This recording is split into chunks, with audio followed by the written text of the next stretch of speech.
കേരളത്തിന് ഇതെന്തു പറ്റി?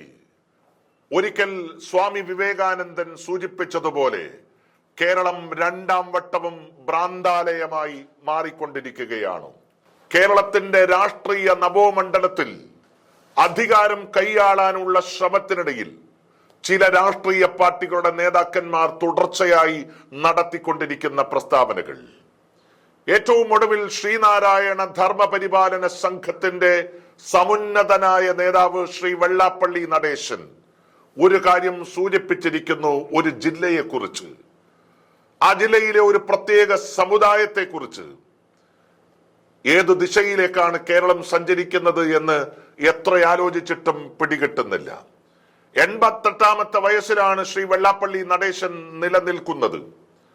അദ്ദേഹത്തിന്റെ ജീവിതം പരിശോധിച്ചാൽ നിരവധി പ്രസ്താവനകൾ അദ്ദേഹം സ്ഥാനത്തും അസ്ഥാനത്തും ഒക്കെ നടത്തിയിട്ടുണ്ട്. പക്ഷെ ആ പ്രസ്താവനകളെല്ലാം പല ഘട്ടങ്ങളിലും ഈ നാട് തന്നെ തിരസ്കരിക്കുകയും ചെയ്തിട്ടുണ്ട്. വെള്ളാപ്പള്ളി നടേശൻ ഉയർത്തുന്ന മുദ്രാവാക്യങ്ങളെ ഒരു കാലഘട്ടത്തിലും സ്വസമുദായത്തിൽപ്പെട്ട ആളുകൾ പോലും ഹൃദയം കൊണ്ട് സ്വീകരിച്ചിട്ടില്ല എന്നുള്ളത് ചരിത്രം. കാരണം അദ്ദേഹം വളർന്നു വന്ന വഴി, അദ്ദേഹം നടത്തുന്ന ബിസിനസ് സാമ്രാജ്യങ്ങൾ, ആ ബിസിനസ്സിന് വേണ്ടി അദ്ദേഹം കണ്ടെത്തിയ വഴികളെല്ലാം ശ്രീനാരായണ ഗുരുദേവന് എതിരായി നിൽക്കുന്ന ഘടകങ്ങൾ തന്നെയാണ്. പക്ഷെ അപ്പോഴും കേരളത്തിലെ മഹാഭൂരിപക്ഷം ഈഴവ സമുദായത്തിലെ അംഗങ്ങളെയും കൂടെ നിർത്താനുള്ള ഒരു മാജിക്കൽ മൊമെന്റ് എപ്പോഴും അദ്ദേഹം നടത്തിയിരുന്നു. സ്വാഭാവികമായും ആ സമുദായത്തിന്റെ മേൽവിലാസം പേറി ഏത് കൊടുംകാട്ടിനെയും ശൈഥല്യമാക്കി മാറ്റാൻ ശ്രമിക്കുന്ന ഒരു മതം പൊട്ടിയ ആനയായി ശ്രീ വെള്ളാപ്പള്ളി നടേശൻ മുന്നോട്ട് പോകുന്നതാണ് നമ്മൾ കണ്ടിരിക്കുന്നത്. നോക്കൂ, ഈ കേരളം ലോകത്തിന്റെ മുമ്പിൽ ഉയർത്തിപ്പിടിച്ചിരിക്കുന്ന ഏറ്റവും പ്രധാനപ്പെട്ട മുദ്രാവാക്യം ഈ നാടിന്റെ മതേതരത്വമാണ്. ഹിന്ദുവും മുസൽമാനും ക്രിസ്ത്യാനിയും സമഞ്ജസമായി സമ്മേളിക്കുന്ന ഈ മഹിതമായ ഭൂമി, ഗോഡ്സ് ഓൺ കൺട്രി എന്ന് മെൻഡിസ് എന്ന് പറയുന്ന ഒരു സായിപ്പ് കേരളത്തെ വിളിച്ചതുപോലെ ദൈവത്തിന്റെ സ്വന്തം നാടായി വിലസിക്കുന്ന ഈ നാടിനെ വർഗീയതയുടെ കലാപഭൂമിയാക്കി മാറ്റാൻ ശ്രമിച്ചുകൊണ്ടിരിക്കുകയാണ്. കേരളത്തിന്റെ രാഷ്ട്രീയ ഗതി പരിശോധിച്ചാൽ ഐക്യ ജനാധിപത്യ മുന്നണിയും ഇടതുപക്ഷ ജനാധിപത്യ മുന്നണിയും മാറി മാറി ഭരിച്ച ഒരു സംസ്ഥാനമാണ് നമ്മുടെ സംസ്ഥാനം. ആ സംസ്ഥാനത്തിൽ പുതുതായി വേരോട്ടമുണ്ടാക്കാൻ ശ്രമിക്കുന്ന ഭാരതീയ ജനതാ പാർട്ടി, ആ Bharatiya Janata party പൊടുന്നനവേ vote bank ഉണ്ടാക്കാൻ വേണ്ടി അവർ ആശ്രയിച്ചു കൊണ്ടിരിക്കുന്നത് വിവിധ മതങ്ങളെയും സമുദായങ്ങളെയുമാണ്. അങ്ങനെയാണ് വെള്ളാപ്പള്ളി നടേശൻ എന്ന് പറയുന്ന ശ്രീനാരായണ ഗുരുദേവന്റെ പേരിൽ അറിയപ്പെടുന്ന ശ്രീനാരായണ ധർമ്മപരിപാലന സംഘത്തിന്റെ ഏറ്റവും പ്രധാനപ്പെട്ട നേതാവിന്റെ മകൻ തന്നെ TDJS എന്ന് പറയുന്ന രാഷ്ട്രീയ പാർട്ടി ഉണ്ടാക്കി BJPക്ക് ചുവന്ന പരവതാനി വിരിച്ച് ഈ കേരളത്തിന്റെ മണ്ണിലേക്ക് കൊണ്ടുവന്നത്.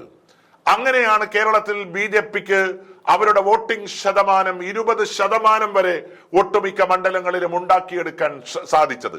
അതല്ലാതെ അക്ഷരാർത്ഥത്തിൽ BJPയായി കേരളത്തിലെ ആളുകൾ അതിവേഗം മാറിക്കൊണ്ടിരിക്കുന്നതല്ല. അതേ വെള്ളാപ്പള്ളി നടേശനെ പലപ്പോഴും വെള്ളപൂശാൻ ഇടതുപക്ഷ ജനാധിപത്യ മുന്നണി വിശ്വസ്യ ശ്രീ പിണറായി വിജയനും മുന്നോട്ട് വന്നിട്ടുണ്ട്. കാരണം പിണറായിയെ പലപ്പോഴും പുകഴ്ത്തി പറയുന്നതിൽ മുൻപന്തിയിൽ നിന്ന നേതാവ് തന്നെയായിരുന്നു വെള്ളാപ്പള്ളി നടേശൻ. പക്ഷേ ഇന്നിതാ അദ്ദേഹം കേരളത്തെ ഏറ്റവും വലിയ ജാതിബദ്ധ ഭ്രാന്താലയമാക്കി മാറ്റുന്ന രീതിയിലുള്ള, അതുപോലെ തന്നെ മതത്തിന്റെ പേരിൽ ഏറ്റവും പ്രധാനപ്പെട്ട സംഘർഷം ഉണ്ടാക്കത്തക്ക രീതിയിലുള്ള പ്രസ്താവനകൾ പുറപ്പെടുവിച്ചിരിക്കുന്നു. 2 ദിവസം മുമ്പാണ് ഇതേ വെള്ളാപ്പള്ളി നടേശൻ PC ജോർജിനെതിരെ ഏറ്റവും പ്രധാനപ്പെട്ട പ്രസ്താവന നടത്തിയത്. നോക്കൂ മിസ്റ്റർ വെള്ളാപ്പള്ളി, താങ്കളും PC ജോർജും തമ്മിൽ എന്തു വ്യത്യാസമാണ് ഉള്ളത്? സ്ഥാനത്തും അസ്ഥാനത്തും നിരവധി പ്രസ്താവനകൾ PC ജോർജിനെ പോലെ അങ്ങും ഈ കേരളത്തിന്റെ മഹിതമായ ഭൂമിയിൽ നടത്തിയിട്ടുണ്ട്. പക്ഷേ അതെല്ലാം ആ സമുദായത്തെ ഓർമ്മിച്ചുകൊണ്ട്, അങ്ങ് പ്രതിനിധാനം ചെയ്യുന്ന സമുദായത്തെ ഓർമ്മിച്ചുകൊണ്ട് എല്ലാവരും തള്ളിപ്പറയുകയോ അതല്ലെങ്കിൽ ബോധപൂർവം തിരസ്കരിക്കുകയോ ചെയ്തിട്ടുണ്ട്. പക്ഷെ ഇന്ന് താങ്കളും PC ജോർജും കേരളത്തിന്റെ കെട്ട കാലത്തേക്ക് ഈ നാടിനെ നയിക്കാൻ നിയോഗിക്കപ്പെട്ട ആളുകളെ പോലെ പരസ്പരം മത്സരിച്ച് പോരാടുകയാണ്. ഇത് ഈ കേരളത്തിന് അപകടകരമായിട്ടുള്ള സൂചനയാണ്. കേരളത്തിന്റെ നവോത്ഥാനത്തിന്റെ പുതിയ ശിലകൾ പാകിയ, ലോകം ഒരിക്കലും കണ്ടിട്ടില്ലാത്ത മഹാനുഭാവന്റെ പേരാണ് ശ്രീനാരായണ ഗുരുദേവൻ എന്ന് പറയുന്നത്.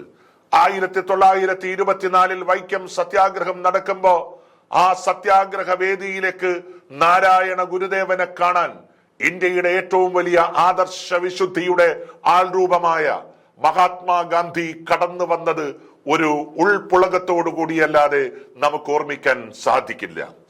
ജാതി ഏതായാലും മനുഷ്യൻ നന്നായാൽ മതി എന്നീ നാടിനെ ഉദ്ഘോഷിച്ച ഒരു മഹാവര്യൻ, ഈ നാടിനെ സംഘടിച്ച് ശക്തരാകാൻ വേണ്ടി ഉദ്ഘോഷിച്ച ഒരു മഹാനായ മനുഷ്യൻ, ഈ നാടിന് ആത്മീയതയും ആത്മധൈര്യവും ഒരേ ഘട്ടത്തിൽ നൽകിയ ഒരു മനുഷ്യൻ, ഈ നാട്ടിലെ മാറുമറക്കാൻ കഴിയാത്തവർക്കും പണിയാളർക്കും പിന്നോക്കം നിൽക്കുന്നവർക്കും വേണ്ടി സന്ധിയില്ലാത്ത സമര പോരാട്ടം നടത്തിയ ധീരനായ ഒരു മനുഷ്യ സ്നേഹി. ആ മനുഷ്യ സ്നേഹിയെ കേരളം ഉള്ള കാലം വരെ നമ്മൾ ഓർമ്മിക്കും. ലോകം അദ്ദേഹത്തെ ആരാധിക്കാൻ വേണ്ടി മത്സരിക്കുകയാണ്. ഈ രാജ്യമൊന്നാകെ ശ്രീനാരായണ ഗുരുദേവന്റെ പ്രബോധനങ്ങൾ കേട്ട് ആത്മഹർഷം കൊള്ളുകയാണ്.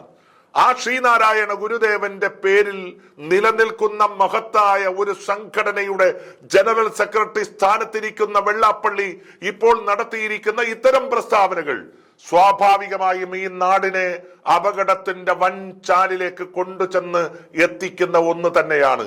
അതുകൊണ്ട് മിസ്റ്റർ വെള്ളാപ്പള്ളി നടേശൻ, അങ്ങേക്ക് ചില രാഷ്ട്രീയപരമായിട്ടുള്ള താല്പര്യങ്ങൾ ഉണ്ടാകാം. എൻഫോഴ്സ്മെന്റ് ഡയറക്ടറേറ്റ് വീട്ടിൽ വരാതിരിക്കാൻ, അതല്ലെങ്കിൽ മറ്റേതെങ്കിലും അന്വേഷണ ഏജൻസികളിൽ നിന്ന് മോക്ഷം നേടാൻ അങ്ങേക്ക് സ്വാഭാവികമായും ചില മാർഗങ്ങൾ തേടേണ്ടിയിരിക്കുന്നു. പക്ഷേ ആ മാർഗത്തിന് വേണ്ടി ദയവായി ഈ സുന്ദരമായ കേരളത്തെ ഇല്ലാതാക്കാൻ ശ്രമിക്കരുത്.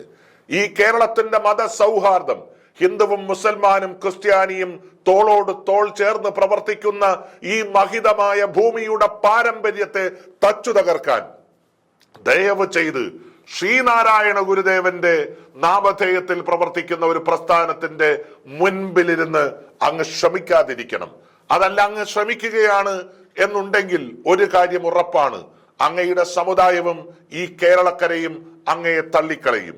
എങ്ങനെയാണോ PC ജോർജിനെ ഇന്ന് ഈ കേരളം കണ്ടുകൊണ്ടിരിക്കുന്നത്, അതേ മേൽവിലാസത്തിലേക്ക് അല്ലെങ്കിൽ അതേ ലെവലിലേക്ക് ശ്രീ വെള്ളാപ്പള്ളി നടേശൻ കൂടി എത്തിച്ചേരും എന്നുള്ളതാണ് അങ്ങ് മലപ്പുറത്തെ കുറിച്ച് ഇന്ന് സംസാരിച്ചത് വഴി ഉണ്ടായിരിക്കുന്നത്.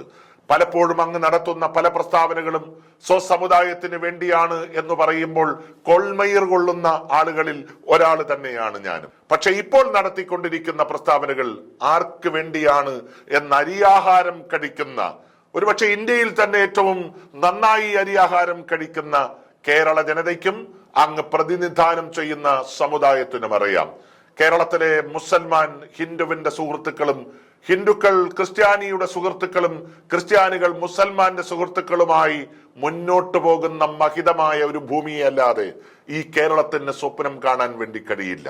താൽക്കാലിക ലാഭത്തിന് വേണ്ടി നിങ്ങൾ ഉണ്ടാക്കിക്കൊണ്ടിരിക്കുന്ന ഓരോ മുറിവുകളും അത് ആഴത്തിൽ ഈ കേരളത്തെ തന്നെ ബാധിക്കുക തന്നെ ചെയ്യും. അങ്ങിപ്പോൾ നടത്തിക്കൊണ്ടിരിക്കുന്നതെല്ലാം ഒരുപക്ഷെ BDJS എന്ന് പറയുന്ന രാഷ്ട്രീയ പ്രസ്ഥാനമുണ്ടാക്കി ഭാരതീയ ജനതാ പാർട്ടിയുടെ ഘടക കക്ഷിയാക്കി മാറ്റി നാളെ ഒരു കേന്ദ്രമന്ത്രിയാക്കി മാറ്റാൻ അങ്ങയുടെ മകനെ ആ മേഖലയിലേക്ക് എത്തിക്കാനുള്ള ശ്രമങ്ങളുടെ ആദ്യ ചുവടുകളായിരിക്കാം അങ്ങ് വയ്ക്കുന്നത്. ശ്രീ രാജീവ് ചന്ദ്രശേഖരനെ പോലുള്ള ആളുകൾ കേരളത്തിൽ ഭാരതീയ ജനതാ പാർട്ടിയുടെ ഏറ്റവും പ്രധാനപ്പെട്ട കീ പോസ്റ്റിൽ വന്നതോടുകൂടി തന്നെ കേരളത്തിൽ നടക്കാൻ വേണ്ടി പോകുന്ന അപകടകരമായിട്ടുള്ള പ്രവണതകളെ നമ്മൾ തിരിച്ചറിയുന്നു. ദയവായി ശ്രീനാരായണ ഗുരുദേവന്റെ ഒരു പ്രസ്ഥാനത്തിന്റെ മേൽവിലാസത്തിൽ വെള്ളാപ്പള്ളി ഇനി അങ്ങനെ ശബ്ദിക്കരുത് എന്നാണ് അഭ്യർത്ഥിക്കാനുള്ളത്. അതല്ല, ശബ്ദിക്കാൻ തന്നെയാണ് ഉദ്ദേശമെങ്കിൽ ആ ഉദ്ദേശത്തെ ചോദ്യം ചെയ്യാനും ആ ഉദ്ദേശശുദ്ധിയെ വിമർശിക്കാനും അതുവഴി ആ മഹത്തായ പ്രസ്ഥാനത്തെയും ആ സമുദായത്തെയും രക്ഷിക്കാനും ശേഷിയും ശേമുഷിയും തന്റെ ഇടവുമുള്ള ആളുകൾ ഈ മണ്ണിലുണ്ട് എന്ന് തിരിച്ചറിയുന്നത് ഒരിക്കലും ഈ മണ്ണിലുണ്ട് എന്ന് അങ്ങ് തിരിച്ചറിയുക.